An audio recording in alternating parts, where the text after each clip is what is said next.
I had no idea the British press was so bigoted. This one's wife.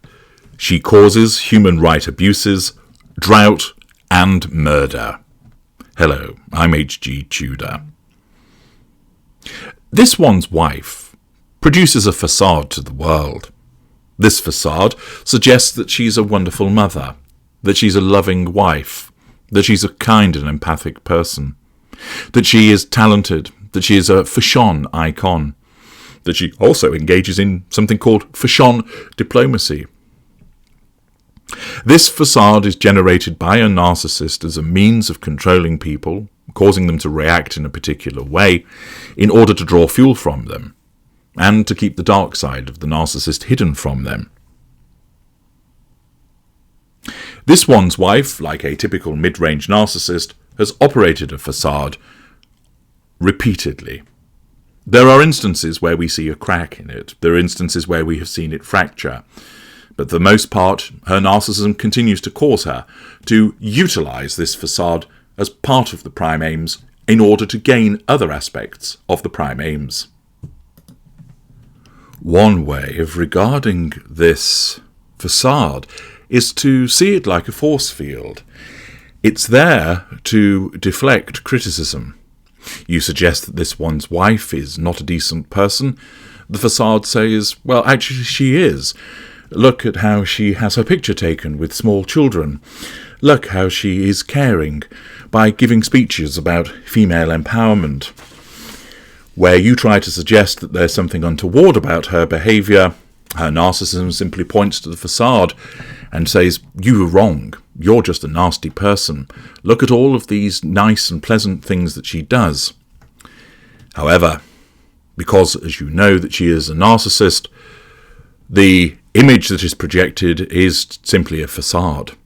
It is done as an artifice in order to nullify threats to control, in order to control people by making her like her, have a high regard of her, and to draw fuel by way of the response to that facade. Behind that facade lurks a range of malign and dark behaviours that the narcissist engages in. Principally, these tend to be directed at the intimate partner primary source, so that whilst the rest of the world may well think that the narcissist is a kind and decent person, there's invariably always one, sometimes more, but at least one individual who knows what the narcissist is really like. As I mentioned, this is usually the intimate partner primary source, but sometimes it could be a family member that is scapegoated.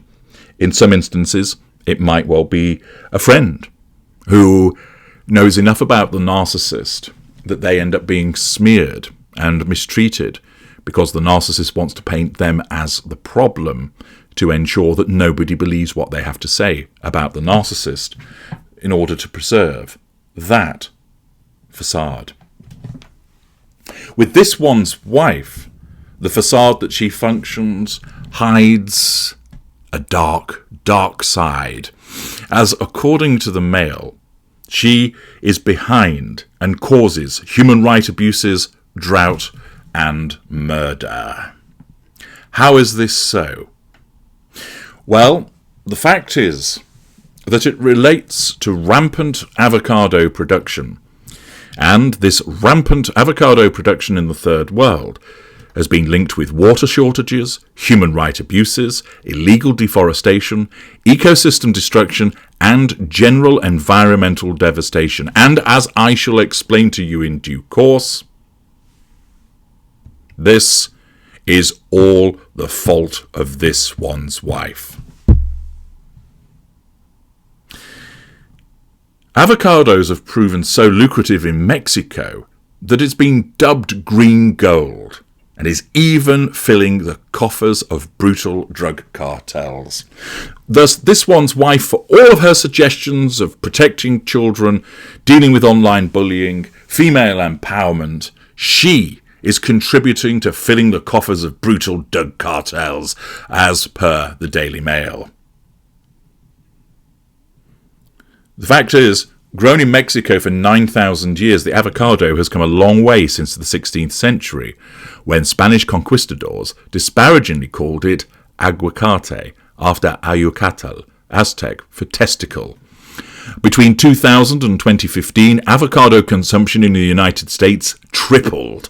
In the United Kingdom, the avocado market is estimated to be worth around £200 million a year. But it had become a victim of its own popularity, prompting restaurants and cafes to remove it from menus over concerns about its environmental and social impact. The Wild Strawberry Cafe in Buckinghamshire substituted avocados, its most popular item, with garlic sautéed mushrooms on toast. Its owner cited the demand on avocado farmers pushing up prices to the point where there are even reports of Mexican drug cartels controlling lucrative exports. Tin Can Coffee in Bristol has replaced avocado with pea guacamole after they were judged not to fit with its core beliefs. The Wildflower restaurant in South London followed suit, citing the violence in Mexico. Haute Cuisine has also jumped on board. In Ireland, the Michelin-starred chef J.P. McMahon has called them the blood diamonds of Mexico and compared avocados to battery chickens. Where trendy restaurants and chefs go, the image-conscious supermarkets may not be far behind. The problems that come with the West's trendy fascination with avocados have a lot to do with geography. Some 40% come from Mexico, and almost all of that is grown in the rural western state of Michoacán. The region's fertile volcanic soil and temperate climate allow avocados to be harvested all year round. In other countries, they can only be harvested in summer. The rich soil means the notoriously thirsty avocado trees need only a third as much water as they do elsewhere. Mexico now makes more money exporting avocados than oil. However, the area is home to some of Mexico's most violent cartels. They include La Familia Michoacana, whose leaders once tossed 5 rivals' heads onto the dance floor of a nightclub. Their equally vicious rivals in the Knights Templar, a quasi-religious death cult, and Los Viagras, named for their leaders' heavily moosed, erect hair. In Michoacán, the cartels now make more money from avocados than cannabis. Some drug criminals are becoming growers themselves. Others simply terrorize the industry. Avocado farmers who can easily earn more than £115,000 a year, a vast sum in Mexico, live in continual fear of kidnapping and extortion. The Knights Templar started charging a fee for every box of avocados gathered by farmers. They also extorted money from the fertilizer and pesticide retailers. Many farmers have been forced to hand over the title deeds to their farms. If they don't pay protection money, growers and packers risk being raped or killed, their bodies tied to avocado trees with warning notice attached. Some kidnapped farmers have even been killed after their families paid the ransom. Mexico's avocado industry is also accused of damaging the health of locals with the chemicals sprayed on the orchards. Experts are concerned that the fumigation of the trees is behind growing breathing and stomach problems, maybe polluting water supplies. Unscrupulous farmers are clearing land for avocado orchards, often illegally by cutting down oak and pine forests. The latter provide a crucial winter nesting ground for the imperiled monarch butterfly. And once again, this one's wife is behind all of this. A Mexican government study concluded that soaring avocado production has caused a loss of biodiversity, environmental pollution, and soil erosion. It has also damaged the natural water cycle and threatened the survival of animal species only found in the area. The fact is that where the avocados that this one's wife eats come from, they come with a heavy carbon footprint. This is because they are perishable, but cannot be frozen because it alters their texture. They therefore must be transported either by air or in air-conditioned container ships, so they ripen at just the right moment. Their relatively heavy weight and bulky packaging to prevent bruising further ratchets up their carbon footprint. 2 avocados have a selfish footprint of 846 grams of CO2 compared to 160 grams for 2 bananas. The enormous amounts of water required to grow avocados is even more of an eco-issue in countries without Mexico's volcanic soil. It can take as much as 1,000 litres, 220 gallons, to grow a single kilo, just 3 avocados. The Chilean province of Petorca is suffering an acute water shortage thanks to green gold. Water has been privatised in Chile, meaning that those who pay, such as deep-pocketed big avocado growers, can use as much as they want. When activists complained after a 2012 aerial survey revealed 64 pipelines were diverting river water underground to irrigate the orchards, they received death threats. Local rivers have now dried up and supplies have to be trucked in for local people, while the avocado farms rely on artificial reservoirs.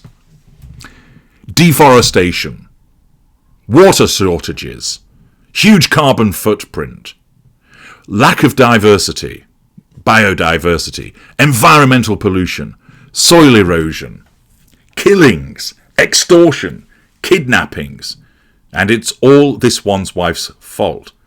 Because the fact is that she would post online a picture which was showing pride of place to avocado on toast, placed on silver platters. Yes, this one's wife's consumption of avocados is such that she causes all of these problems, but showing that she has no conscience and no remorse, she flaunts her avocado consumption by placing them on silver platters. Her guest trilled, still being the avocado toast whisperer, yum. The consummate hostess, he enthused. The fact is, she would talk about her avocado toast. Oh yes, she would flaunt the creation of avocado toast. She has been seen eating avocados, the green gold smeared around her rictus grin. Clearly, as per the Daily Mail, her consumption and her consumption alone is what is behind this clamour for green gold, resulting in all of the problems that I have described. And thus, there's a clear link between this one's wife causing human rights abuses, drought, and murder. And it's all as a consequence of her favourite avocado snack. Once again, this one's wife is blamed. I'm H.G. Tudor. Thank you for listening.